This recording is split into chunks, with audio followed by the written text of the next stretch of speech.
Прослави во домашни услови и на отворено, но и минусни температури за новогодишната ноќ. Зошто лекарите велат умерено јадење и пиење алкохол и кои може да бидат последиците? Разговарам со доктор Анита Димовска, раководител на Скопската брза помош. Доктор Димовска, еве за почеток, колку екипи на брза помош ќе има вечер за новогодишната прослава и каде се граѓаните може да побараат лекарска помош?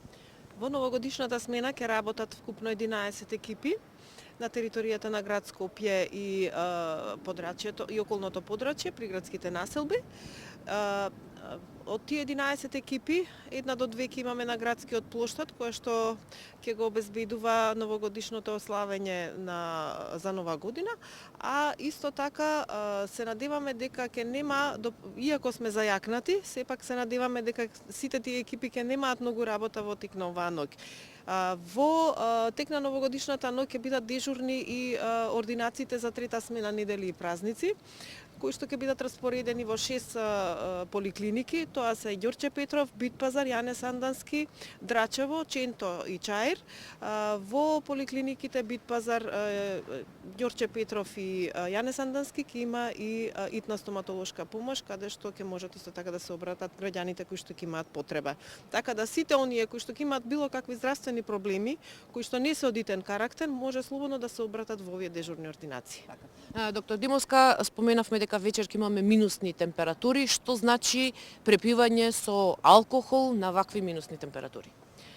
Секако дека препивањето со алкохол само по себе доведува до компликации, меѓутоа кога е тоа придружено во ниски температури, а се најавуваат во тек на ноќните часови, минусни температури, со оглед на тоа дека ќе имаме и на отворено прослави, може многу лесно да се доведе во една алкохолизирана состојба, да дојде до хипотермија, каде што имаме дополнителни компликации во однос на слаба циркулација, во однос на хипоксија на мозочните клетки, до една кома состојба и понатаму, ако не се интервенира на време, до фатален исход.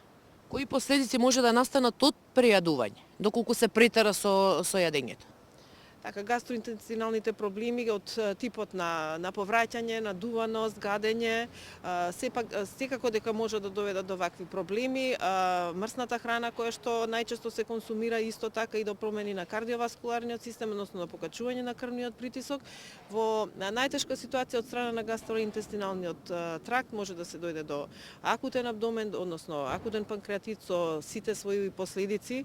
Најчесто доаѓа и од препиеност, од алкохолот, меѓутоа тоа може да биде и од премногу консумирање на храна.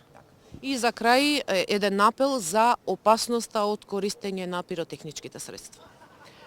Опасноста е голема од сите оние последици кои што може да настанат од едно повредување на шаките, па се до изгореници кои што може да бидат со катастрофален исход, најчесто и на лицева регија, но оние откриени делови од телото, може да дојде до губење на шаките, до тешки изгореници и последици, затоа што сега имаме и пиротехника која што доведува и до експлозии, што може да биде прво и оштетување на слухот, а да не зборувам за тоа што дополнително на околината доведува и до вознемиреност на населението, страв кај децата, кај животните и така натаму. Значи, користењето на пиротехника апсолутно не носи ништо позитивно.